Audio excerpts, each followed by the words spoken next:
All right, live on the Fight Bananas podcast, my main event, Fight for It 9, November 23rd, Bryan Battle. How you doing, brother?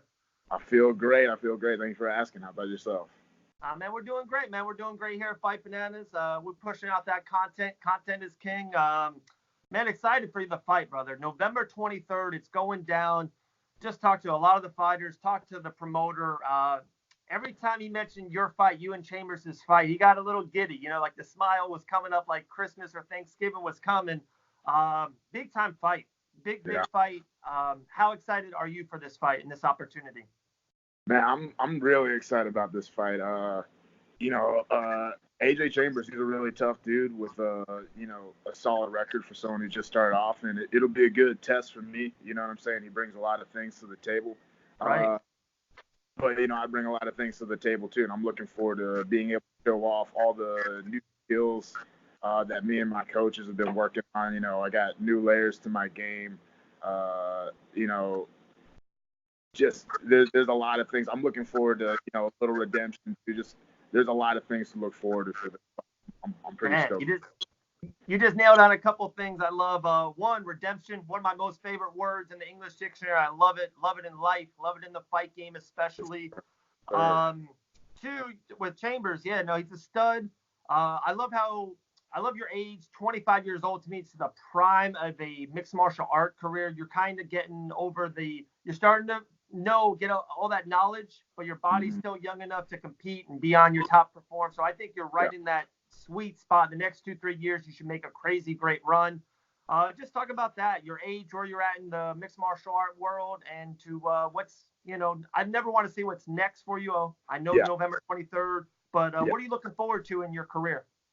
Well, it's a really interesting time because a lot of my amateur career I spent competing against guys who had been training a lot longer than me. Right. I've been training for a little over 3 years.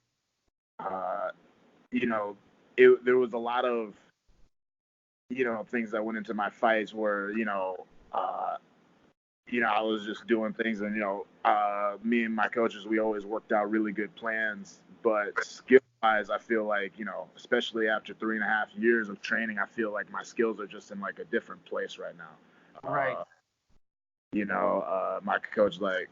My coach Sensei Tom, he's got a really good system. Working little technical stuff with my other coach Sensei Kevin. Wrestling and things with Sensei Tony, just like little details that have taken my game to the next level. So the next couple of years, I'm really excited about it. I'm really excited about all the next opponents, and really getting my pro career on a roll. It took a long time to get a debut fight, you know, uh, but I like this little like fighting every other month that we've been doing. Uh, Right. hopefully we can keep like I'd like to stay really active, and like you said, right now I'm in a good position where I'm healthy. My skills are good, and I want to be fighting the whole time. I don't want to just be sitting. Absolutely. And anything in life, your team, coaching, and where you work. Hey, Tom Brady's a great quarterback, but is he that great in you know what I mean, St. Louis or whatever in San Diego? Yeah, To be fighting for Fight for It, see Fight for It 7, Fight for It 8, now Fight for It 9. The company's got great momentum, a lot of buzz around it. I'm telling you, even this fight, a lot of buzz. We're hearing about it through the media, MMA media platforms. So, what does it mean to you to Fight for It, and to yeah. continue on this good momentum? Man, I love Fight for It. Fight for It. Talking about my team, one of the great things about being with my coaches is that my coaches know a lot of people. So, especially over my amateur career, I got to fight all over the place, and like for Right. King of the Cage in New York and Michigan, for Tough Enough in Nevada, and Fight for It is kind of refreshing because Fight for It, especially with me being the local guy, they usually put me as the marquee guy. So it's like it's a different change of pace from having to go out of state and fight the home state killer, in Michigan or whatever. Right now, I have a teammate. He's going up to Ohio to fight in MGM Graham at WFC against one of their top amateurs in Ohio. You know what I mean? And so it's Right. nice to see, the hometown guy and have like a little push from the promotion. I love Fight for It. All those people are great. Treat the fighters really well, and Right. yeah, they run a really good promotion for the most part. I can't say too many bad things about them. Absolutely, man. That November 23rd is going down. A great night of fights, boxing, kickboxing, jiu-jitsu, MMA at the end. You guys are going to cap off the night in the main event. Just a stacked card. Ticket sales are looking good. I love how they are, showing the fights worldwide. Anywhere can watch them. It's on fire. And then one thing you said I really liked was, especially in the amateur, it's unbelievable. It doesn't work in other sports. If you lose college football games and you're a quarterback, you might not get picked high. Or in the NBA, if Zion Williamson doesn't win, maybe he's not picked number one, whatever the case may be. In amateurs, a record is always great to win, of course, but it's almost more about learning, testing your skills. And as an amateur, you want to fight a boxer, a wrestler, a grappler. And now when you turn pro, you have all these skill sets. They clean the record. You're 0-0, my man. You know what I mean? Sir. Habib Nurmagomedov was 0-0 at one time in his career. Now he's 27-0. So I loved hearing that your mindset of the game. I thought it was on point. Well, and that is something that's all of my coaches. Cause I remember when I first started training, because you don't make any money being an amateur. It's like a money hole. And so I was like, in North Carolina, the requirements are, you have to have 5 amateur fights and a winning record before you can go pro. And so, I was telling people, I was like, I'm getting my 5 fights and then I'm going pro. Like, I'm going to knock out the fights, I'm going pro. And I got to the point where I was 3-1 and I got to have my 5th fight. And I was like, all right, here we go. I was on a roll. I had finished all the last 3 guys. I was like, all right, I'm going to fight this fight. I'm going to go pro afterwards. And my coach said something to me afterwards. He was like, yeah, I think 10 amateur fights would be good for you. I was like, 10 amateur fights? That's a lot of amateur fights.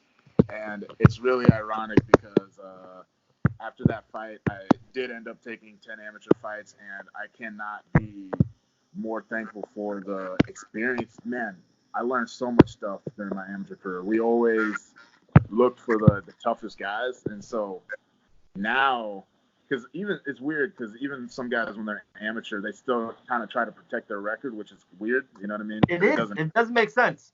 It doesn't make a whole lot of sense, but my coaches always pushed for, finding the biggest test. And so now that I'm a pro, especially looking at a lot of the regional guys, there's nobody who's really like, I feel is out of my league based on the people I fought as, So I would say amateur career is huge. It's huge. Yeah, they set you up for success. They really did. Just hearing all this out, they really did set you up for major success, and that's what you got going on. Main event, Fight for It 9, November 23rd. Yes, sir. Man, we're just so excited for you. We can't wait for this fight. We'll give you the floor. Any kind of social media plugs or any kind of sponsors or anything like that, we'll love to, give you the floor. Social media plugs. You can follow me on Instagram at Pooh_Bear_Battle68 on Instagram.com or Bryan Pooh Bear Battle on Facebook. The UFC is going to want to change that, Bryan. You know that, right? Like I don't think so, man. Like people really get attached to the Pooh Bear name, man. You'd be surprised, man. Not the Pooh Bear. That's fire. That's great. That's fire. You're going to sell T-shirts galore, my man. It's like you can't do Pooh Bear _name and then all these numbers at the end. You know what I mean? Dana White's going to come in and be like, "How about just Pooh Bear UFC?" Man, you get one step at a time. You know what I'm saying? I don't know any of this marketing stuff. I'm just doing my best. You know what I'm saying? I'm just trying. Yes, sir. Then sponsor-wise, Shashan Design, Blacklight Tattoos, The Fix, Charlotte, and then also Iridium Sports and Jason House. They are a management group that we just linked up with, so really excited about all that. And just my coaches, Sensei Tom, Sensei Kevin, Sensei Tony, my whole team. We got a bunch of killers on the up and coming over here. You might want to interview some of them coming up. But yeah, just all those guys. I love all those guys. You know what I mean? Sounds good, Bryan, man. Thank you for interviewing me. You know what I mean? Yes, sir, man. Thank you so much. Very excited for your fight. November 23rd, it's going down. Make sure you get tickets or watch it Fight for it 9. Bryan Battle in the main event versus Aaron Chambers. We can't wait, man. Continue success. We'll talk to you soon. Yes, sir. Thank you. All right, brother.